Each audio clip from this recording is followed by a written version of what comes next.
বিগত সালের প্রশ্নগুলো দেখেন কোন টপিক থেকে প্রশ্ন বারবার রিপিট হয়েছে, এটা আপনাকে খেয়াল রাখতে হবে।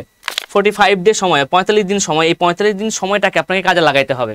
এখন এই অল্প কয়েকদিন সময়ের মধ্যে আপনার প্রিপারেশনকে গুরুত্ব নিতে হবে, প্রিপারেশনের মানে সম্পূর্ণ বা পূর্ণাঙ্গ প্রস্তুতি আপনাকে নিতে হবে। শুধুমাত্র অনাকাঙ্ক্ষিত অযাচিত অনেক তথ্য লিখে খাতার পৃষ্ঠা ভরাট করে আসলেই কিন্তু ভালো নম্বর পাবেন না। ভালো নম্বর পেতে গেলে আপনার লেখাকে সংক্ষিপ্ত করতে হবে এবং গুছিয়ে লিখতে হবে। আসসালামু আলাইকুম, বিদ্যাবাড়ির ডিজিটাল ক্লাসরুম থেকে আপনাদের সবাইকে জানাচ্ছি স্বাগত, আপনাদের সবাইকে জানাচ্ছি শুভ সন্ধ্যা। আপনারা সবাই অবগত আছেন বা সবাই জানেন কিনা, এই মুহূর্তে আপনাদের আজকে কিন্তু প্রকাশিত হয়ে গেছে যে লিখিত পরীক্ষার তারিখ কিন্তু প্রকাশিত হয়েছে নিবন্ধন পরীক্ষার। তো নিবন্ধন পরীক্ষার যারা লিখিত পরীক্ষার প্রিপারেশন নিচ্ছিলেন তাদের জন্য খুবই গুরুত্বপূর্ণ একটা সময় কিন্তু এখন থেকে শুরু হয়ে গেছে। আপনারা প্রিলিমিনারি পরীক্ষার ফলাফলের পর থেকেই অনেকে ফলাফলের পূর্ব হতেই পরীক্ষার প্রিপারেশন নিচ্ছিলেন লিখিত পরীক্ষার জন্য। এখন লিখিত আপনাদের প্রিলিমিনারি পরীক্ষার ফলাফল তো প্রকাশিত হয়েছে অনেক আগেই, আজকে প্রকাশিত হলো আপনাদের মানে সম্ভাব্য ডেট দিয়েছে 12 ও 13 জুলাই।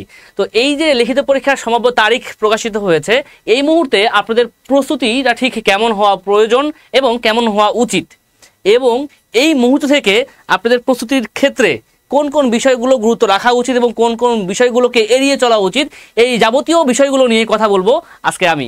তো থাম্বনেলে দেখতে পাচ্ছেন আপনাদের 40 দিনে লিখিত পরীক্ষার প্রস্তুতির বিশেষ কৌশল।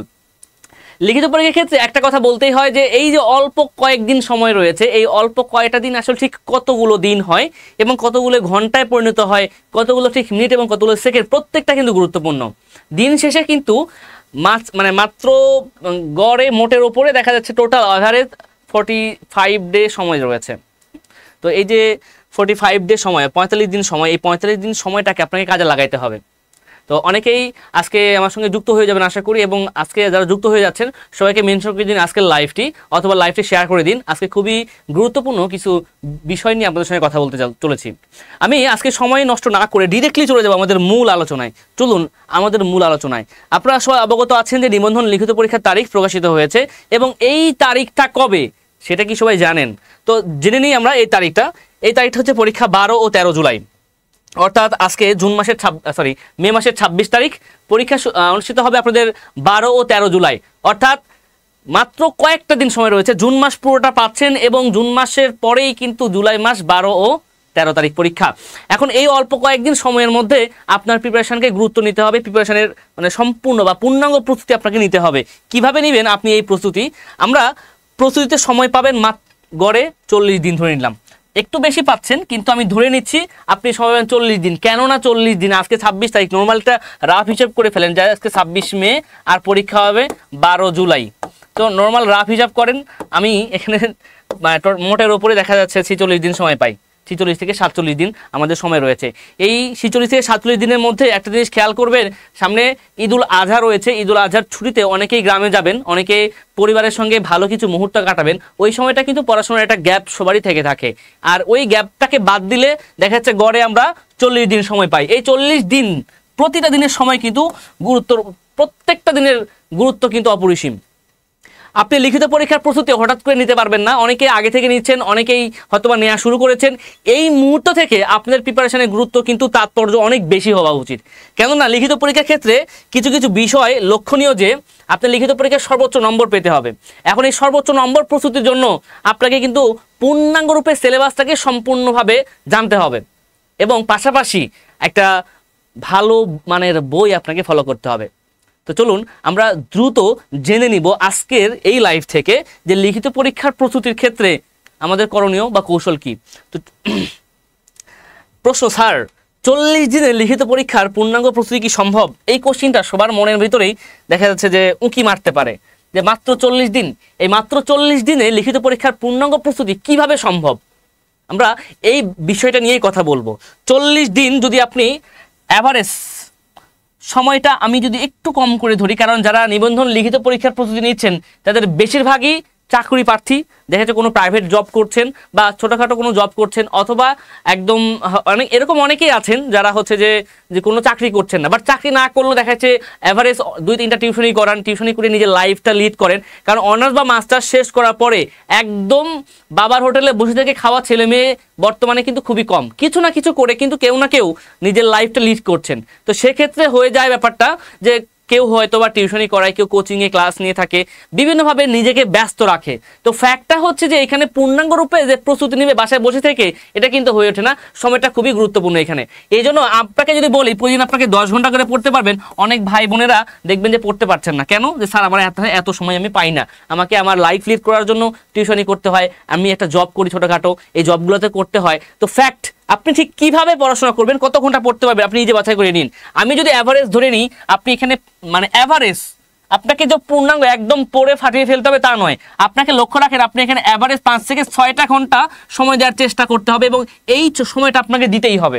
কেননা একটা চাকরির প্রস্তুতি আপনি নেবেন, চাকরিতে ভালো করতে গেলে আপনাকে 5 থেকে 6টা ঘন্টা, একটু কষ্ট হলেও, একটু না অনেক বেশি কষ্ট হলেও, এই কষ্টটা মাত্র 1.5 মাস, তো এই 1.5টা মাস আপনাকে কষ্টটা করতে হবে। কারণ এই 1.5 মাসের কষ্ট আপনাকে কিন্তু সারা জীবনের একটা সুখকর লাইফ লিড করতে সুবিধা দিবে, বা এই সুখকর লাইফ আপনাকে দিচ্ছে। সো এই জন্য এই 40টা দিন আপনাকে কিন্তু একটু কষ্ট করতে হবে, একটু বেশি কষ্ট করতে হবে, ঘুমটা একটু কমিয়ে পড়াশোনার প্রতি ফোকাসটা বাড়িয়ে, এবং পাশাপাশি পড়াশোনা রিলেটেড যে বইগুলো রয়েছে এই বইগুলো হাতে সংগ্রহ করে আপনি যদি পড়াশোনা করতে যান, অবশ্যই আপনার জন্য ভালো কিছু হবে। চলুন আমরা ডিরেক্টলি চলে যাব যে এই স্বল্প সময়ে পূর্ণাঙ্গ প্রস্তুতি নিতে যা করণীয়। তো এই মুহূর্তে আমাদের কি কি করা প্রয়োজন, চলুন এক নজরে জেনে নিই আমাদের কি কি করা প্রয়োজন এই মুহূর্তে। প্রথমে চলুন আমরা দেখে নিই যে প্রথমে আপনাকে এই মুহূর্তে কি করতে হবে। সংশ্লিষ্ট বিষয়ের সিলেবাস ভালোভাবে জানতে হবে। আপনি যে বিষয় থেকে আপনি পরীক্ষা দিবেন, লিখিত পরীক্ষা দিবেন, যে বিষয় থেকে, সেই লিখিত পরীক্ষার ক্ষেত্রে আপনার যে সিলেবাসটা রয়েছে আপনার বিষয়ের ক্ষেত্রে, এই সিলেবাসটা পূর্ণাঙ্গ রূপে আপনাকে জানতে হবে, একদম পূর্ণাঙ্গ রূপে। আমরা অনেকে সিলেবাস না জানেই পড়াশোনা শুরু করে দিই, কিন্তু সিলেবাসটা আপনাকে খুব ভালোভাবে জানতে হবে। কোন টপিক্সটা রয়েছে, কোন টপিক্সটা নেই, এইটা আপনাকে বুঝতে হবে। বাজারে হয়তো অনেক বই আছে, অনেক বইতে একদম সুন্দর করে সাজিয়ে দেওয়া আছে, কিন্তু দেখবেন অনেক টপিক্সে মানে অনেক বিষয়ের কিন্তু চেঞ্জ হয়েছে, সিলেবাসটা চেঞ্জ হয়েছে। তো এটাও আপনাকে মিলিয়ে নিতে হবে। সিলেবাস চেঞ্জ করার পরে তারা যে বইটা দিয়েছে ওই বইটা আসলে গুরুত্বপূর্ণ কিনা। অনেক হচ্ছে যে বিগত সালের যে প্রশ্নগুলো আছে, এই বিগত সালের প্রশ্নগুলোতে হয়তো একটা অধ্যায় থেকে প্রশ্ন এসেছে, কিন্তু আপনার নতুন সিলেবাসে ওই অধ্যায়টা নাই, তাহলে ওই অধ্যায়ের প্রশ্ন পড়ে আপনার কোনো লাভ হবে না, বরং আপনার লস হবে। সো এইগুলো আপনাকে বাদ দিতে হবে। সো আপনাকে বুঝতে হবে, সিলেবাসের সাথে সামঞ্জস্যপূর্ণ করে পড়তে হবে আপনাকে। এই জন্য আপনাকে আমি এখানে ফার্স্ট পয়েন্টটাই আপনাকে দেখতে হচ্ছে যে সংশ্লিষ্ট বিষয়ের সিলেবাস ভালোভাবে জানতে হবে। নেক্সট খেয়াল করেন, বিগত 10 বছরের পরীক্ষার প্রশ্ন মিলিয়ে গুরুত্বপূর্ণ বিষয়গুলো নোট করতে হবে। ঠিক গুরুত্বপূর্ণ বিষয় নয়, গুরুত্বপূর্ণ পয়েন্টগুলো নোট করতে হবে। হ্যাঁ, গুরুত্বপূর্ণ পয়েন্ট, অর্থাৎ বিগত সালের প্রশ্নগুলো দেখেন কোন টপিক থেকে প্রশ্ন বারবার রিপিট হয়েছে, এটা আপনাকে খেয়াল রাখতে হবে। কোন টপিক থেকে প্রশ্ন বারবার এসেছে, ওইটা আবারও আসার সম্ভাবনা রয়েছে কতটুকু, এটা একটু মিলাইতে হবে। এবং আরও একটা কথা খেয়াল রাখতে হবে এখানে, যে আপনি যদি 10টা বছরের প্রশ্ন অ্যানালাইসিস করেন, এই 10 বছরে কোন ধরনের প্রশ্ন রিপিট হয়েছে বেশি বেশি, ওকে, 10 বছরের প্রশ্ন বেশি বেশি রিপিট হয়েছে কোন টপিক থেকে, এই টপিকসটার গুরুত্ব বেশি দিবেন। এরপরে দেখবেন যে কম গুরুত্বপূর্ণ বিষয় বা নতুন যে বিষয়গুলো, দেখবেন প্রতি বছরেই কোনো না কোনো নতুন টপিকস, হ্যাঁ, কোনো না কোনো নতুন টপিকস থেকে প্রশ্ন আপনাকে দিচ্ছে, নতুন প্রশ্ন দিচ্ছে, একদম নিউ, যা কখনো নিবন্ধন পরীক্ষা আসে নাই। এই প্রশ্নগুলো কোথা থেকে দিচ্ছে এটাও কিন্তু আপনাকে জানতে হবে। এবং এই প্রশ্নগুলো পড়ার ক্ষেত্রে আমরা কোন ধরনের বই ফলো করব, এটা সবার একটা কমন কোশ্চিন। স্যার কোন বইটা পড়বো, স্যার ইতিহাসের কোন বইটা পড়বো, স্যার আমরা হচ্ছে গণিতের কোন বই পড়বো, স্যার ইংলিশের জন্য কোন বইটা পড়বো। তাহলে কোন বইটা পড়ার ক্ষেত্রে লক্ষণীয় বিষয় আমাদের এখানে স্কুল 2 এবং কলেজ পর্যায়ে। আবারও বলে রাখি, এখানে দেখেন স্কুল বা কলেজ যে কোনো পর্যায়ের ক্ষেত্রেই আপনারা যে ধরনের বই ফলো করবেন, যে আপনাদের যে সিলেবাস সংশ্লিষ্ট টপিকগুলো রয়েছে, এই টপিকগুলো আপনারা উচ্চ মাধ্যমিক এবং কি স্নাতক পর্যায়ের মৌলিক বই থেকে পড়ুন। অবশ্যই বাজারে বই গাইডগুলো ফলো করবেন, কোনো সমস্যা নাই, কিন্তু পাশাপাশি আপনার এই উচ্চ মাধ্যমিক যে বইগুলো রয়েছে, উচ্চ মাধ্যমিকের বইগুলো, এবং পাশাপাশি স্নাতক পর্যায়ে অর্থাৎ যে বিষয়ে অনার্স করেছেন সেই অনার্সে পঠিত বিষয়ের যে মৌলিক বইগুলো রয়েছে ওই বইগুলো থেকে পড়ুন। ওই বইগুলোর পূর্ণাঙ্গ ধারণা নিতে হবে। এমন অনেক স্টুডেন্ট রয়েছেন, এমন অনেক শিক্ষার্থী রয়েছেন যারা তার ক্যাম্পাসে তার সাবজেক্টে টপার ছিল, কিন্তু সে লিখিত পরীক্ষায় পাশ করতে পারে নাই, এমন অনেক হয়েছে। আবার এরকম অনেক হয়েছে যে কোনো রকমে জাস্ট গ্র্যাজুয়েশনটা তার শেষ হয়েছে, কিন্তু লিখিত পরীক্ষায় সে টপ হয়ে গিয়েছে। নিবন্ধনে এসে। তো ফ্যাক্টটা হচ্ছে যে পড়ার কৌশলটা আপনাকে কিন্তু অবলম্বন করতে হবে, ঠিক কোথায় থেকে পড়বেন এবং কিভাবে পড়বেন। পড়ার ক্ষেত্রে অবশ্যই আপনাকে বলবো যে উচ্চ মাধ্যমিকের যে বইটা রয়েছে এবং স্নাতক পর্যায়ে যে মৌলিক বই, এই মৌলিক বই থেকে যে সিলেবাসগুলো রয়েছে আপনার NTRCA কর্তৃপক্ষ যে সিলেবাসটা আপনাকে দিয়েছে, ওই সিলেবাস থেকে এই বইগুলোর আপনার টপিকসগুলো মিলিয়ে মিলিয়ে পড়ুন। এখানে আরও একটা বিষয় খেয়াল রাখা দরকার, যখন আপনি প্রশ্নের উত্তর করবেন, উত্তর যখন করে লিখিত পরীক্ষায় যখন লিখবেন, লেখার ক্ষেত্রে দেখবেন প্রশ্নের উত্তর যতটা সম্ভব সংক্ষিপ্ত এবং গুছিয়ে দেওয়া যায় সেদিকে খেয়াল রাখতে হবে। কারণ শুধুমাত্র অনাকাঙ্ক্ষিত অযাচিত অনেক তথ্য লিখে খাতার পৃষ্ঠা ভরাট করে আসলেই কিন্তু ভালো নম্বর পাবেন না। ভালো নম্বর পেতে গেলে আপনার লেখাকে সংক্ষিপ্ত করতে হবে এবং গুছিয়ে লিখতে হবে। কেননা আপনার এই 3টা ঘন্টা সময়ের মধ্যে কিন্তু পূর্ণাঙ্গ প্রশ্নের মানে সবগুলো প্রশ্নে কিন্তু অ্যান্সার করে আসতে হবে। সবগুলো প্রশ্নের অ্যান্সার করে আসতে না পারলে আপনি বোকার কাজ করবেন।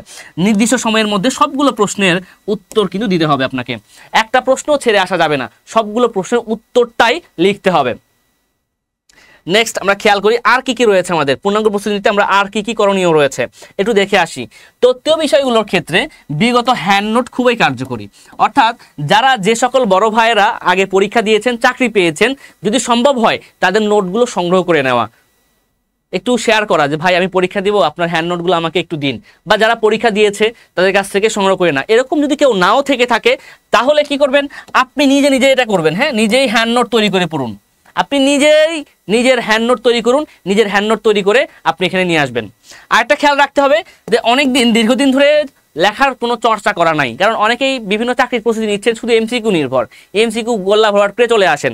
তাহলে দীর্ঘদিন লেখার চর্চা না থাকলে লেখার চর্চা বাড়ানো উচিত। কেননা যখন আপনি পরীক্ষা দিয়েছেন, অর্থাৎ অনার্সে যখন পরীক্ষা দিয়েছেন 4 ঘন্টা ব্যাপী আপনি পরীক্ষা দিয়েছেন, এই 4 ঘন্টা আপনি পরীক্ষা দিয়ে দেখবেন যে হাতের আঙুলগুলো কি হয়ে যায়, ব্যথা হয়ে যায়, কিন্তু লিখতে লিখতে ব্যথা হয়ে যায়, এত লিখতে হয়, এত 4টা ঘন্টা লিখেও কিন্তু প্রশ্নের অ্যান্সার শেষ করা যায় না, এরকম অনেক আছে কিন্তু। হ্যাঁ, অনেক সাবজেক্ট রয়েছে। তো ফ্যাক্টটা হচ্ছে যে এইখানে আপনি 3 ঘন্টায় এত টপিকস কিন্তু আপনার রয়েছে, একটা সাবজেক্ট নয়। হয়তো আপনি, আমি আর কথাই বলি, হয়তো ম্যাথ থেকে পরীক্ষা দিবেন, কিন্তু ফ্যাক্টটা হচ্ছে যে শুধু কি ম্যাথ একটা, ম্যাথের ভিতরে আরও 10টা সাবজেক্ট রয়েছে মনে করেন। তাহলে এত বিষয় মনে রাখাটা একটা কঠিন একটা ব্যাপার, এবং এই বিষয়গুলো মনে রেখে আপনি যে পরীক্ষার যে প্রশ্নগুলো লিখবেন ওইটা লেখা খুবই একটা মানে কি বলবো, এটা খুবই নিজের প্রতি নিজেকে একটা অন্যরকম মনে হবে। কেননা এতগুলো প্রশ্নের অ্যান্সার আপনি পরীক্ষায় লিখে আসবেন, বিশাল একটা ব্যাপার। এই জন্য খেয়াল রাখতে হবে লেখার চর্চা না থাকলে লেখার চর্চা বাড়ানো উচিত, এবং এই লেখার চর্চাটা আপনি কিন্তু হ্যান্ড নোট তৈরি করার মাধ্যমেই করতে পারেন। নিজের হ্যান্ড নোট নিজেই তৈরি করে ফেলুন। তো অবশ্যই এক্ষেত্রে বিদ্যাবাড়ি আপনাকে সুবিধা দিচ্ছে, যে বিদ্যাবাড়ি কিন্তু আপনাকে বা আপনার সাবজেক্টের বিভিন্ন ধরনের হ্যান্ড নোট আপনাকে দিয়ে কিন্তু সহযোগিতা করছে। এখন একটু খেয়াল রাখতে হবে, অনেকেরই প্রশ্ন, অনেকে হয়তো জানেন বা বলছেন যে স্যার অমুক সাবজেক্টের পদসংখ্যা কত, অমুক সাবজেক্টের পদসংখ্যা কত, কতগুলো শূন্য পদ রয়েছে। স্যার শূন্য পদের চিন্তা বাদ দেন মাথা থেকে। একটু খেয়াল রাখেন, পদসংখ্যা বিবেচনা না করে পড়ায় ফোকাস করুন। কারণ আমি বলতে পারেন আপনার সাবজেক্ট বাংলা, বলতে পারেন স্যার বাংলায় কতগুলো পদ ফাঁকা রয়েছে, ওটা দেখে আপনি কি করবেন, একটা পদ ফাঁকা থাকতে পারে, ওই একটাই যেন আমার হয়, আপনি পড়াশোনাটা প্রিপারেশন ওইভাবে নেন। আমার 2টা পদ ফাঁকা দিয়েছে, আপনি কি 2টা পদে চাকরি করবেন নাকি একটা পদে চাকরি করবেন? আপনি অবশ্যই 2টা পদে চাকরি করতে পারবেন না, আপনি একটা মানুষ, আপনি একটা পদে চাকরি করবেন। সো একটা পদ থাকলেও যেন ওই পদটাই আমার হয়, এই ক্যাটাগরিতে আপনাকে পড়াশোনা করতে হবে। আপনি সর্বোচ্চ নম্বর নিয়ে আসেন, সর্বোচ্চ নম্বর প্রাপ্তি হলে আপনার চাকরি নিশ্চিতই হবে। আপনি সর্বোচ্চ চাকরি মানে সর্বোচ্চ প্রিপারেশন নেন, সর্বোচ্চ প্রস্তুতি নিয়ে আপনি সর্বোচ্চ নম্বর পরীক্ষায় উঠান, আপনি নিজেই কিন্তু চাকরিটা আপনার মানে নিজের মতো করে নিয়ে নেবেন। পদসংখ্যা দেখে লাভ নাই, স্যার শূন্য পদ 10টা এত কম, শূন্য পদ 15টা এত কম কেন, অন্য সাবজেক্টে শূন্য পদ 2000, অন্য পদে শূন্য পদ 1500, ওইটা দেখে আপনার লাভ কি? আপনি একা মানুষ, আপনার একটা পদ দরকার, একটা পোস্ট দরকার, একটা মনে করেন যে পদ হলেই আপনার হয়ে যাবে। সো এত কিছু দরকার নাই। কিন্তু আপনি নর্মালি এই চিন্তাটা বাদ দিবেন, মানে এইটা যে পদসংখ্যা বিবেচনা না করে, পদসংখ্যার যে কথাটা রয়েছে আমি আরেকবার ফোকাস করছি, পদসংখ্যা এই কথাটা ভাই মাথা থেকে ঝেড়ে ফেলুন, যে আমার সাবজেক্টে কয়টা পদ রয়েছে, দরকারই না এটা ভাবার, একটা হলো তো ফাঁকা আছে, ওই একটা যেন আমার হয়, আমি সর্বোচ্চ নম্বর উঠাবো, আমার প্রস্তুতি হবে সেরকম। নরবরের প্রস্তুতি নিয়ে কিন্তু খেয়াল রাখতে হবে, নরবরের প্রস্তুতি নিয়ে কিন্তু আপনার চাকরির প্রস্তুতি সম্পূর্ণরূপে হবে না, এবং চাকরিও পাওয়া খুবই টাফ ব্যাপার হয়ে যাবে। নেক্সট একটু খেয়াল করি একটা বিষয়, আমরা খেয়াল, অনেকেই হয়তো কমেন্ট করছেন, আপনাদের কমেন্টগুলো দেখা হচ্ছে না, আপনি একটু শুনে যান, কথাগুলো খুবই গুরুত্বপূর্ণ বলছি। লিখিত পরীক্ষায় লেখার কিছু বিষয় রয়েছে, এই লিখিত পরীক্ষায় কিভাবে খাতায় লিখলে ভালো নম্বর পাওয়া যায় এটা নিয়ে আমরা আজকে কথা বলবো। চলুন দেখে আসি আমাদের এই অংশটুকুতে লিখিত পরীক্ষায় সর্বোচ্চ নম্বর পাওয়ার কৌশল। খুবই গুরুত্বপূর্ণ এই টপিক্সটা নিয়ে কথা বলবো আপনাদের মাঝে। এই টপিক্সের ক্ষেত্রে জানা বিষয় অনেক রয়েছে। লিখিত পরীক্ষায় অনেকেই লিখে আসবেন, অনেকে সম্পূর্ণরূপে ভালোভাবে লিখে নিয়ে আসবেন। লিখে আসার পরেও দেখবেন যে নম্বরটা কমে যাচ্ছে, নম্বরটা কম হচ্ছে। ঠিক কেন কম হচ্ছে এবং কী কারণে কম হচ্ছে, যেন কম না হয়, আমাকে যেন সর্বোচ্চ নম্বরই দেয়, এরকমভাবে আপনাকে কিন্তু লিখে আসতে হবে। তো লিখিত পরীক্ষার ক্ষেত্রে বেশ কিছু বিষয়ে আপনাকে নজর রাখতে হবে। প্রথমেই যে বিষয়গুলো নজর রাখতে হবে একটু দেখে আসি। টু দ্য পয়েন্টে প্রশ্নের উত্তর লেখা, প্রশ্নের উত্তর করা। টু দ্য পয়েন্টে প্রশ্নের উত্তর করা। আপনার প্রশ্ন যেটা চেয়েছে আপনি সেটাই লিখবেন। আবারও বলছি, আপনার প্রশ্নে যেটা চেয়েছে আপনি সেটাই লিখবেন। এর বাহিরে ওই প্রশ্নের মানে আলোকে কাছাকাছি অন্য কোনো অনাকাঙ্ক্ষিত কন্টেন্ট, অন্য কোনো অনাকাঙ্ক্ষিত কথা বার্তা আপনি কিচ্ছু লিখবেন না। প্রশ্ন যেটা চেয়েছে সেটাই। অনেকেই প্রশ্ন করে থাকেন, স্যার 10 নম্বরের জন্য, খেয়াল করেন, 10 নম্বরের জন্য কত পৃষ্ঠা লিখবো? দেখেন কোশ্চিনটা কেমন কোশ্চিন একটা, আপনি ভাবেন 10 নম্বরের জন্য কত পৃষ্ঠা লিখবো। তার মানে আপনার মানে যে স্যার খাতা দেখবে উনি কি আপনার পৃষ্ঠা গুণে নম্বর দিবে বলেন? তা কিন্তু না, উনি কিন্তু আপনার পৃষ্ঠা গুণে নাম্বার দিবে না। একটা বিষয় খেয়াল রাখতে হবে, আপনার যে প্রশ্নটা চেয়েছে, আপনার যে প্রশ্ন চেয়েছে ওই প্রশ্নে কি প্রশ্ন চেয়েছে তার উপর ভিত্তি করে আপনি লিখেন। 10 নম্বরের একটা প্রশ্ন দেখা যাচ্ছে আপনার 2 পৃষ্ঠার মধ্যেও শেষ হয়ে যেতে পারে, আপনার 1.5 পৃষ্ঠার মধ্যেও শেষ হয়ে যেতে পারে। তো একজন দেখা যাচ্ছে 10 নম্বরের প্রশ্নে 5 পৃষ্ঠা লিখেছে আর আপনি 2 পৃষ্ঠা লিখেছেন, আপনার লেখার কন্টেন্টটা ভালো ছিল, আপনি ওই 2 পৃষ্ঠাতে দেখা যাচ্ছে 8 নম্বর 9 নম্বর পেতে পারেন। অপরপক্ষে ওই 5 পৃষ্ঠা লিখেও দেখা যাচ্ছে ও 5-6 পাচ্ছে না। তো কন্টেন্টটা হচ্ছে আপনি লেখা সুন্দর করেন এবং আপনি টু দ্য পয়েন্টে অ্যান্সার করেন। পাশাপাশি টু দ্য পয়েন্টে অ্যান্সার করার পাশাপাশি আরেকটা বিষয় লক্ষণীয় যে হাতের লেখা সুন্দর করতে হবে। এখন হাতের লেখা সুন্দর, এটা কি আসলে ফ্যাক্ট কিনা?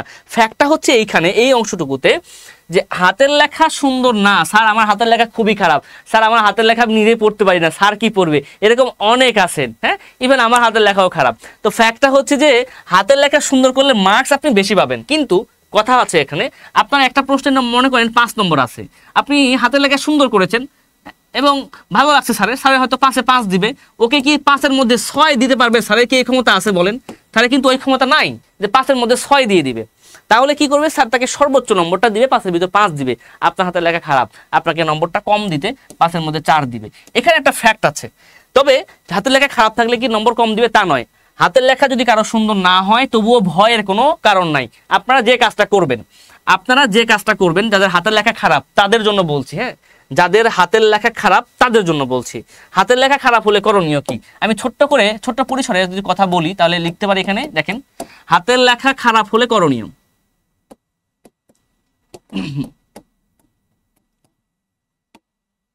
হাতের লেখা খারাপ হলে দেখা যাচ্ছে আমার নিজের লেখা আমি নিজেও বুঝতে পারি না, এরকম অনেকের হয়ে যায়। স্যার আমার হাতের লেখা খুবই খারাপ, মারাত্মক লেভেলে খারাপ।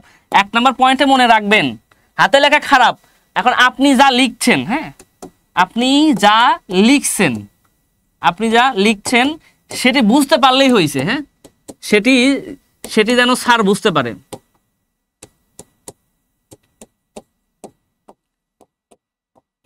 হাতের লেখা যদি আপনার খুবই খারাপ হয়ে থাকে, খারাপ হলো একটা বিষয়ে খুবই গুরুত্ব দিবেন যে আপনি যা লিখছেন সেটি যেন স্যার বুঝতে পারে। কারণ স্যার যদি না বুঝে যে আপনি কি লিখছেন, তাহলে স্যার কিন্তু আপনার লেখাটা পড়বে না ভালোভাবে, আপনাকে নাম্বার দিবে না। অবশ্যই হাতের লেখা খারাপ হলে একটা ভয় থাকে, ভয় কাজ করে, কিন্তু আপনি যেটা লিখতেছেন খাতায়, হ্যাঁ, আমি এখানে যা লিখলাম সেটা যদি স্যার বুঝতে না পারে, স্যার আমাকে নম্বর দিবে কিভাবে বলেন? অবশ্যই হাতের লেখা সুন্দর করার ক্ষেত্রে, মানে সুন্দর হোক না হোক, স্যার সুন্দর আমার না, হাতের লেখা খুবই খারাপ, কিন্তু খারাপ হলো এই একটা বিষয় মনে রাখবেন যে আপনি যেটা লিখতেছেন সেটা যে কেউ পড়লে বোঝা যাবে কিনা, যে কেউ লিখলে বুঝতে পারবে কিনা, এমন যেন না হয়। তাহলেই হয়েছে, স্যার বুঝতে পারলেন, ওকে আপনি নম্বর পাবেন। এই একটাই টেকনিক, এর বাইরে আর কোনো কিছু নয়। তবে হ্যাঁ, একটু আরেকটা কাজ করতে পারেন, এবং 2 নম্বর যে পয়েন্টটা রয়েছে, একটু মানে হালকা গ্যাপ দিয়ে লেখা। হ্যাঁ, হালকা গ্যাপ দিয়ে লেখা, হালকা গ্যাপ দিয়ে লেখা। হাতের লেখা যাদের খারাপ, খুবই খারাপ, হ্যাঁ, তারা একদম পাশাপাশি মানে না লিখে একটু গ্যাপ দিয়ে লিখবেন। হ্যাঁ, মানে লেখার মাঝে একটু স্পেস রাখবেন। হ্যাঁ, লেখার মাঝে একটু স্পেস রাখবেন যেন স্যারেরটা বুঝতে পারে, মানে স্পেস রাখলে স্যার বুঝতে পারবে। কিন্তু যদি চাপাচাপি ভাবে লেখেন, চাপাচাপি ভাবে লিখলে লেখাগুলো একটার সঙ্গে একটা লেগে যাবে, তখন দেখা যাচ্ছে আরো বোঝা কঠিন হয়ে যায়। এমন অনেক শিক্ষার্থী ভাই বোনেরা রয়েছেন যাদের হাতের লেখাটা আসলে অনেক খারাপ হয়ে থাকে। তো অবশ্যই আপনারা এই হাতের লেখার ক্ষেত্রে যত্নশীল হয়ে যাবেন।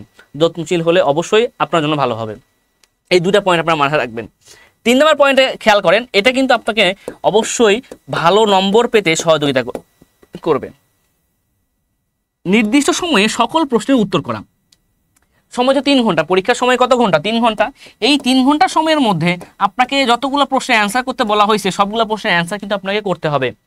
সবগুলো প্রশ্নের অ্যান্সার যখন আপনি করে আসবেন তখন সর্বোচ্চ বেশি নম্বর পাবেন কিন্তু। বাট একটা প্রশ্ন আগেই বাদ দিয়ে দিয়েছেন, লিখেন নাই, তাহলে তো ওখানে কিছুই পাবেন না। এই জন্য আপনি সবগুলো প্রশ্নের অ্যান্সার টাচ করে আসবেন। ছোট ছোট করে লেখেন, সমস্যা নাই, কিন্তু সবগুলো প্রশ্নের অ্যান্সার লিখে আসেন। এটা ফার্স্ট প্রায়োরিটি। প্রথম প্রশ্নের অ্যান্সারটা আমি লিখলাম অনেক সুন্দর করে, হাতের লেখা অনেক সুন্দর করেছি, অনেক সুন্দর করে লিখেছি, একটু বড় করে লিখেছি, কিন্তু লাস্টে গিয়ে দেখা যাচ্ছে এমন একটা অবস্থা যে 2 ঘন্টায় আমি এত সুন্দর করে লিখছি যে প্রথম যে 2 ঘন্টা ছিল, 3 ঘন্টাতে পরীক্ষা, প্রথম 2 ঘন্টার মধ্যে মাত্র 50 নম্বরে অ্যান্সার করছি, আর 1 ঘন্টার মধ্যে আরও 50 নম্বর করতে হবে। তখন কি হয়ে যাবে? অনেকটা কঠিন হয়ে যাবে। এই কঠিন কাজটা করবেন না। একদম পরীক্ষা শুরুর পর প্রথম থেকেই হাত একদম মনে করেন যে প্রতিনিয়তই সমানভাবে লিখতে হবে, তবে কিন্তু ভালো হবে। হ্যাঁ, আচ্ছা, নেক্সট খেয়াল করেন, খাতা পরিষ্কার রাখা। খাতা কি? পরিষ্কার রাখা। আসলে খাতা পরিষ্কার রাখা বলতে কি বোঝায়? খাতা পরিষ্কার রাখা অর্থ এই বোঝাচ্ছি যে খাতার মধ্যে অযাচিত কাটাকাটি না করি। আপনার একটা বানান ভুল হতে পারে না? যেমন আমি আমার লিখছি, আমার, তো আমার লিখতে দেখা যাচ্ছে সে কথার কথা আমারে হয়ে গিয়েছে, আমি তো লিখবো আমার, হয়ে গেছে আমারে, তো এইটাকে আমি জাস্ট এক টান দিয়ে কেটে ফেলবো, কেটে ফেলে আমি আমারে লিখবো, আবারও হয়ে গেছে, দেখেন আবারও কাটবো এক টান দিয়ে, তো এরপরে লিখবো আমি আমার, এই যে আমার লিখে ফেললাম। এখন আমারে হয়েছে, আমারে যেখানে আমি যদি এভাবে কাটাকাটি করি, একটু দেখেন আমারে লিখেছি, কিন্তু আমি তো লিখবো আমার, তাহলে আমি এটাকে এই যে এইভাবে মনে করেন গোল্লা গোল্লা দিয়ে কাটাকাটি হচ্ছে। হ্যাঁ, এখন এটা যে কেউ যখন পড়বে আমার পড়বে, বাট আমার পড়লেও, হ্যাঁ, আমার পড়লেও একটু খেয়াল করেন এই যে অংশটুকু দেখতে কেমন লাগে, দেখতে কিন্তু খারাপ লাগে। এই জন্য এক টান দিয়ে কাটেন। আপনি কাটেন ভাই, সমস্যা নাই। এক পেজ সম্পূর্ণ যখন মনে করেন যে এই একটা পেজ আপনি লিখছেন, সম্পূর্ণ পেজ আপনি কাটতে হচ্ছে, আপনি কি করবেন? অনেকে যেটা করে, অনেকে এই যে 2 টান দিয়ে দেন, এই যে ক্রস, অনেকে বোঝায় যেটা কাটা, দরকার নাই তো। আপনি জাস্ট যখন একটা পেজ আপনি কাটলেন, যে এই পেজের প্রশ্নটা আমি ভুল লিখেছি, আপনি জাস্ট কি করবেন? এই যে কেটে ফেলেন। একটা টান পড়া মানে কেটে যাওয়া, দরকার নাই তো এটা। আর আরো একটা কথা, এই অংশটুকুতে আরো একটা কথা বলতে চাই, যে যখন আপনি প্রশ্ন নম্বর লিখছেন, এই যে 1 2 3 4, চেষ্টা করবেন, সর্বাত্মক চেষ্টা করবেন যেন এই সিরিয়ালটা মেইনটেইন রাখা, এই সিরিয়ালটা মেইনটেইন রাখাটা চেষ্টা করবেন। অনেকেই কোশ্চেন করেন যে স্যার একটা খাতার পেজ থেকে অন্য পেজে যাচ্ছি, যে আমি এই পেজ থেকে নেক্সট পেজে যাব, তখন অনেক সময় PTO লিখে রাখে। PTO বলতে কি বোঝায়? Please turn over. স্যারকে আপনি নির্দেশ করছেন, অনুগ্রহ করে পৃষ্ঠাটি পাল্টান। আরে ভাই, এটা লিখতে হবে না, ওটা স্যারের দায়িত্ব। আপনার খাতা পৃষ্ঠা উল্টে উল্টে তিনি খাতা দেখবেন, ওটা তার নৈতিক দায়িত্ব। এটা আপনার লেখার দরকারই নাই, এটা লিখতে যাবেন না, বুঝছেন? খাতা মানে উনি খাতা মানে উল্টে পাল্টে দেখবেন, সকল প্রশ্নের অ্যান্সার কোথায় আপনি লিখছেন দেখবেন, ওইটা ওনার দায়িত্ব। এটা লেখার কোনো দরকার নাই, এটা লেখার কোনোই দরকার নাই, এটা লিখে পণ্ডিতগিরি করতে যাওয়ার দরকার নাই। পাশাপাশি আরেকটা যে বিষয়টা রয়েছে, যেটা বারবারই বলে রাখি, প্রশ্নের অ্যান্সারগুলো সিরিয়ালি রাখা। যেরকম আমি যে এখানে কন্টেন্টটা লিখি, প্রশ্নের অ্যান্সার, যে অ্যান্সারগুলো আপনি দিবেন, যে উত্তরগুলো আপনি দিবেন, প্রশ্নের উত্তরগুলো, হ্যাঁ, এটা কিন্তু খুবই গুরুত্বপূর্ণ। উত্তরগুলো কি রাখা? পর্যায়ক্রমিক লেখা। হ্যাঁ, পর্যায়ক্রমিক লেখা, প্রশ্নের উত্তরগুলো পর্যায়ক্রমিকভাবে লেখা। তো পর্যায়ক্রমিকভাবে লেখা বলতে বোঝাচ্ছে এরকম যে আপনার আছে প্রথমে ধরেন যে ক বিভাগে প্রশ্ন আছে এরকম 1 2 3 4, তো অথবা এরকম হয়তো বা 1 ক খ গ ঘ থাকতে পারে। তো আমি 1 নম্বর প্রশ্ন আমি ধরেন যে লিখে ফেলেছি, 1 নম্বর প্রশ্ন আমার লেখা শেষ, 2 নম্বর প্রশ্ন আমি পারতেছি না, বাট আমার লিখবো এটা, কিন্তু এখন পারছি না, তো আমি আগে কি করলাম, 3 নম্বরটা লিখে ফেললাম, লেখার পরে গিয়ে আমি পরে লিখছি 2 নম্বর। এই কাজটা করবেন না, না করে 2 নম্বর পেজ, 2 নম্বর প্রশ্ন যেখানে লেখা দরকার ওইখানে আপনি 1 পেজ 2 পেজ কতটা পৃষ্ঠা লাগতে পারে ততগুলো পৃষ্ঠা ফাঁকা রেখে দেন। পৃষ্ঠা ফাঁকা রেখে দেন আপনি পরের প্রশ্ন লেখেন, অন্য মানে তখন পৃষ্ঠা ফাঁকা রেখে আপনি অন্য প্রশ্ন লেখেন, কিন্তু চেষ্টা করবেন এই প্রশ্নের সিরিয়ালটা যেন ব্রেক না হয়। এই ব্রেকটা হলে পারে আপনি যে নাম্বার কম পাবেন তা নয়, এই ব্রেকটা হলে মানে স্যার মানে ব্রেক না হলে মানে আপনি সিরিয়ালি লেখেন, স্যার খুশি হবেন। স্যার খুশি হয়ে দেখা যাচ্ছে আপনি কোথাও 1 নম্বর কম পেলেও স্যার 1 নম্বর ধরে আপনাকে দিতে পারে, 1 নম্বর বাড়িয়ে দিতে পারে।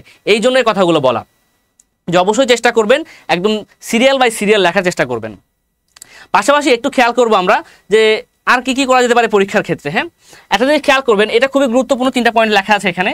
হেডিং বা মার্ক করার সময় হেডিং বার মার্ক করার ক্ষেত্রে নীল কালি ব্যবহার করা, এই যে কথাটা, হ্যাঁ, নীল কালি ব্যবহার করা। এবং পাশাপাশি দেখেন কালো এবং নীল রঙের বল পেন ব্যতীত অন্য রঙের কলম ব্যবহার না করা। অনেকেই প্রশ্ন করে থাকেন যে স্যার পরীক্ষায় আমরা কোন ধরনের কলম ব্যবহার করব। পরীক্ষায় আমরা যে ধরনের কলম ব্যবহার করব তার মধ্যে অন্যতম গুরুত্বপূর্ণ কলম হচ্ছে যে মানে রংটা হচ্ছে কালো এবং নীল। আমরা চেষ্টা করব কালো এবং নীল ব্যতীত অন্য কোনো কালার ব্যবহার না করার। আমি একটা এই যে মার্ক করেছি, এটা তো কালো কালি দিয়ে মার্ক করেছি, দেখেছেন আমি একটা পয়েন্ট লিখেছি, হ্যাঁ, আমি একটা পয়েন্ট লিখেছি, সেই পয়েন্টটা অবশ্যই আমি দেখা যাচ্ছে যে এই যে কালো এবং নীল একটা পয়েন্ট মনে করেন, তো আমি কি করতে পারি, আমি নীল কলম দিয়ে, নীল কালারের কলম দিয়ে আমি এভাবে মার্ক করতে পারি, তাহলে কি স্যারের নজরে রাখলো, এইভাবে মার্ক করতে পারি। অথবা কি করতে পারি, এই যে আমি এই মার্কটাও তো করতে পারি, আমি দেখে এভাবে মার্ক না করে এভাবেও মার্ক করতে পারি। অথবা আমি কি করতে পারি, আমি নীল কালি দিয়ে লিখতে পারি কালো ও নীল, এটাও আমি লিখতে পারি। তবে অবশ্যই চেষ্টা করব এখানে লাল কলম তো ব্যবহার করাই যাবে না, লাল জাতীয় না, লাল কলমও না, লাল জাতীয় না। পাশাপাশি অনেকেই সবুজ কলম বা সবুজ কালারের কলম ব্যবহার করতে সাজেস্ট করেন, হ্যাঁ, সবুজ কালার ব্যবহার করার মানে চেষ্টা করবেন না ভাই, হ্যাঁ, আপনি কালো এবং নীল কালি ব্যবহার করতে পারবেন, যেটা সর্বজন সম্মত গৃহীত, হ্যাঁ, কালো এবং নীল। সবুজও দিবেন না, সবুজ, বেগুনি, হ্যাঁ, বা আদার্স যত কলমের মানে যত কালারের কলম রয়েছে একটা ব্যবহার করবেন। তবে অবশ্যই কোনোটা কিন্তু কি হবে না বলেন তো, সিগনেচার পেন হবে না, হ্যাঁ, সবগুলো হবে বল পেন, হ্যাঁ। ওকে, আরেকটা ক্ষেত্রে ব্যাপারে মার্জিনের ক্ষেত্রে সাবধানতা অবলম্বন করা। অনেকে দেখা যাচ্ছে পরীক্ষায় স্কেল নিয়ে যান না, তো স্কেল না নিয়ে যাওয়ার কারণে কি হয়, আমরা যে পরীক্ষায় মার্জিনটা করি একটু দেখি, আমি ধরে নিচ্ছি এটা আমাদের একটা পেজ, ধরে নিই এটা আমাদের একটা পৃষ্ঠা, হ্যাঁ, এই পৃষ্ঠাতে দেখা যাচ্ছে অনেকে যারা মার্জিন নিয়ে যান নাই বা স্কেল নিয়ে যান নাই তারা কি করে, পৃষ্ঠাটা ভাঁজিয়ে নেন, তাই না।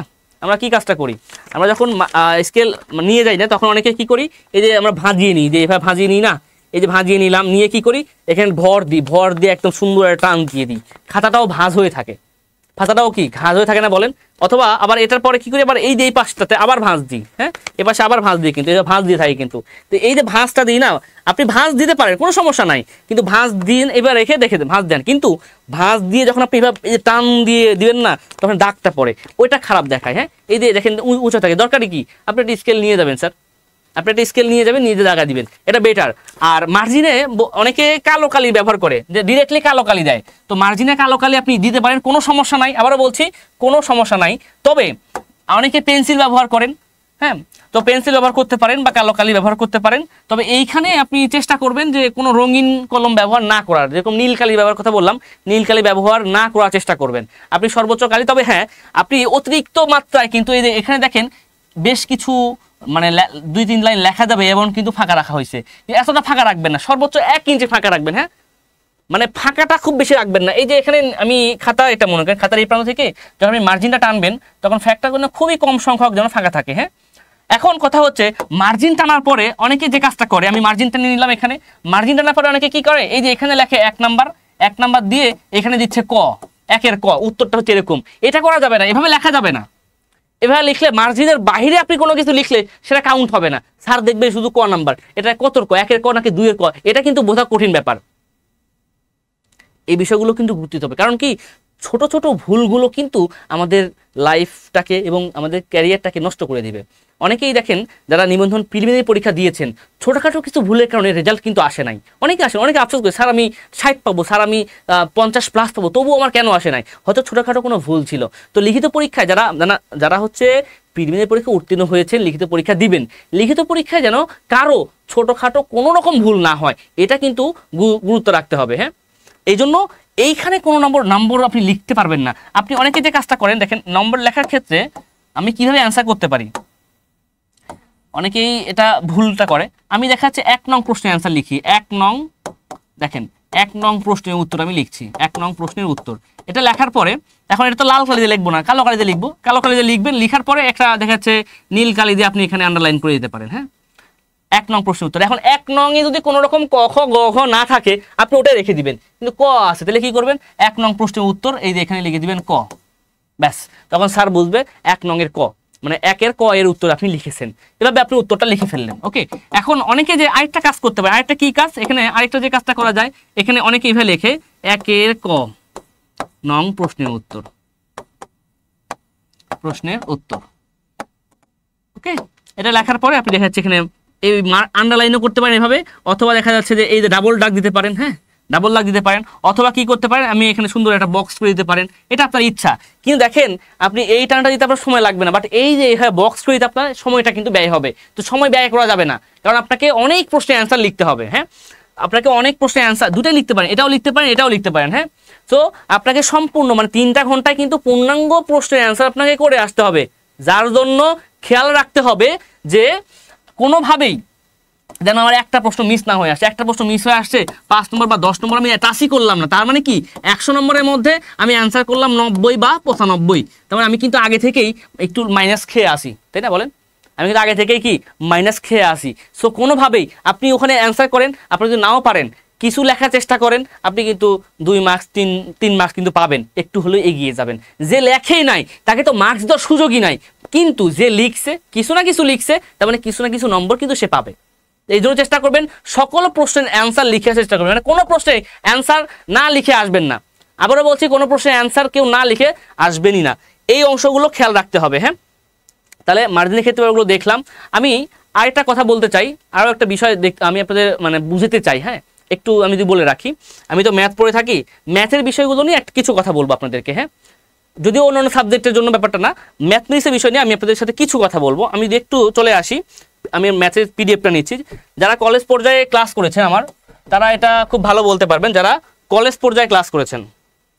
কলেজ পর্যায়ে ক্লাস নিয়ে থাকি, এটা আমার লেকচার 3 এটা। হ্যাঁ, বীজগাণিতিক ও ত্রিকোণমিতিক ধারা যোগফল, এই যে আমার লেকচারটা, আমার এই লেকচারটা আমি এভাবে ক্লাসে থাকি এবং আমি এই স্লাইড এবং এই পিডিএফেই লেকচারটা নিয়ে থাকি, একটু দেখবেন জাস্ট। হ্যাঁ, এই ধারা যোগফলের ক্ষেত্রে আমরা ঠিক কিভাবে পড়িয়ে থাকি জাস্ট একটু দেখবেন। এই ক্ষেত্রে দেখেন আমার এখানে যেগুলো রয়েছে, আমার প্রথমে বেসিক যে সূত্রগুলো রয়েছে, এটা এখন আমি পরীক্ষার খাতার ক্ষেত্রে আমার কিভাবে পড়তে হবে বা সামথিং লিখতে হবে। যেরকম একটা কথা, তো কোশ্চিনটা দেখেন। হ্যাঁ, এটা হচ্ছে একটা কোশ্চিনটা কি 1 5 9 2 6 10 3 7 11 প্লাস ডট ডট ডট ধারাটির n সংখ্যক পদের যোগফল, এই যে সমষ্টি। এক্ষেত্রে দেখেন আমি ম্যাথের শুরুটা কি হয়েছে, দেখেন ম্যাথের শুরুটা হচ্ছে সমাধান। এখানে অবশ্যই লিখতে হবে যে কত নং প্রশ্নের সমাধান, সেটা হোক 3 নং 4 নং যেটাই হোক না কেন। হ্যাঁ, যে মনে করেন সে কথা 10 নং প্রশ্নের উত্তর। হ্যাঁ, 10 নং প্রশ্নের উত্তর। তো অন্যান্য ক্ষেত্রে অন্যান্য যারা বিষয়, যারা হচ্ছে যে ইতিহাস রয়েছেন, যারা হচ্ছে অন্যান্য সাবজেক্ট রয়েছেন, তারা উত্তর লিখবেন, বাট ম্যাথের যারা রয়েছেন তারা এখানে সমাধান লিখবেন, উত্তরটা লিখবেন না। তারা কি লিখবেন? সমাধান লিখবেন। উত্তর লেখাটা বোকামি দেখায়, ম্যাথের তো সমাধানটা লিখবেন। তো ফ্যাক্টটা হচ্ছে সমাধান এখানে লিখলেন, লেখার পরে আপনি স্টার্ট করেন এখান থেকে, লেখার পরে আপনাকে এখান থেকে স্টার্ট করতে হবে। তো ফ্যাক্টটা যে শুধু ম্যাথের ক্ষেত্রে বললাম তা কিন্তু নয়, কথা হচ্ছে যে প্রত্যেকটা ক্ষেত্রে কিন্তু আপনারা দেখতে পারেন এই বিষয়গুলো বিবেচনা করতে হবে কিন্তু এই অংশগুলো থেকে। নেক্সট আমরা যেটা কথা বলছিলাম, তাহলে পরীক্ষায় সর্বোচ্চ নম্বর পাওয়ার কৌশলগুলোর ক্ষেত্রে আমরা এইগুলো বিষয় খেয়াল রাখতে পারি। আর আরও একটা কথা, বিদ্যাবাড়ি কিন্তু আপনাকে দিচ্ছে কিন্তু নতুন একটা ক্রাশ কোর্স 1499 টাকায়। আপনারা চাইলে এই কোর্সে ভর্তি হতে পারেন। এই কোর্সের ক্ষেত্রে কিন্তু আপনাদের লাস্ট একটা কোর্স সময় আছে 40 দিন। এই 40 দিনের সময়ে কিভাবে হ্যান্ড নোট নিয়ে পাশাপাশি স্যারদের পরামর্শ নিয়ে কিভাবে আপনাদের সাথে একটা ভালো নম্বর আমি লিখিত পরীক্ষায় মানে তুলতে পারি, এটা কিন্তু লক্ষণীয় বিষয়, এটা কিন্তু রাখতে হবে। উত্তরগুলো ইউনিক না হলে কোনোভাবে পাস সম্ভব না লিখেছেন। ইকোনমিক্স নিয়ে কিছু বলেন স্যার, তার উত্তরে মাইনুল ইসলাম মিলন লিখেছেন। ওকে, তো যে কোনো কিছুর ক্ষেত্রে আপনাকে লক্ষ্য রাখতে হবে সর্বোচ্চ নম্বর প্রাপ্তিটা, কারণ সর্বোচ্চ নম্বর প্রাপ্তি হলে আপনি অবশ্যই কিন্তু লিখিত পরীক্ষায় এগিয়ে থাকবেন। আর এ বিষয়ে নজর রাখতে হবে, লিখিত পরীক্ষায় এগিয়ে যাওয়ার জন্য কি করতে হবে, এখন থেকে কিন্তু পূর্ণাঙ্গ রূপে পুরোপুরি আপনাকে কিন্তু পড়তে হবে। আমরা সময় পাচ্ছি টোটাল 47 দিন, তার মধ্যে আমার ঈদুল আজহার কিছু ছুটি রয়েছে, এটা বাদ দিয়ে আমরা 40 দিন রাখছি। এই 40 দিনে আপনার প্রস্তুতিকে কিন্তু পূর্ণাঙ্গ রূপে শেষ করতে হবে। ওকে, নেক্সট একটু খেয়াল করব আমরা, আপনারা যারা হচ্ছে যে আমাদের সম্পর্কে জানতে চান বা আমাদের সম্পর্কে মানে ভর্তি হওয়ার জন্য যারা অনেকেই লিখেছেন, তারা হচ্ছে যে এই নম্বরে যোগাযোগ করতে পারেন। হ্যান্ড নোট কি পিডিএফ দিবেন নাকি হার্ড কপি? না, হ্যান্ড নোটগুলো আমাদের পিডিএফ দেওয়া হয়, হার্ড কপি দেওয়া হয় না। ওকে, তো এই বিষয়গুলো আপনারা চেষ্টা করবেন সবাই মেনে চলার। আমি আবারও পরবর্তী সময়ে আপনাদের কাছে আসবো যে নিবন্ধন লিখিত পরীক্ষায় কীভাবে ভালো করা যায় এই বিষয়গুলো নিয়ে। ওকে, আচ্ছা স্যার এক্সাম কি 12 তারিখে হবে? প্রাপ্তি লিখেছেন, জি স্যার, জি আপনাদের এক্সাম 12 তারিখে স্কুল পর্যায়ে এবং 13 তারিখে হবে কলেজ পর্যায়ে।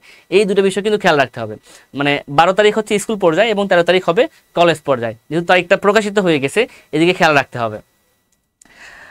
আপনাদের জন্য যারা হচ্ছে যে আমাদের বিভিন্ন ব্যাচে ভর্তি হতে চান, আমাদের ক্রাশ কোর্স চলছে নিবন্ধনে লিখিত, এই ক্রাশ কোর্সে যারা ভর্তি হতে চান এবং শেষ মুহূর্তের প্রস্তুতি, যাকে বলা হয় শেষ মুহূর্তের প্রস্তুতি, এই শেষ মুহূর্তের প্রস্তুতি যারা নিতে চান তাদের জন্য কিন্তু এই কোর্সটি। হ্যাঁ, এবং শেষ মুহূর্তে দেখা যাচ্ছে একটা বাজিমাত করার মতো একটা ক্লাস।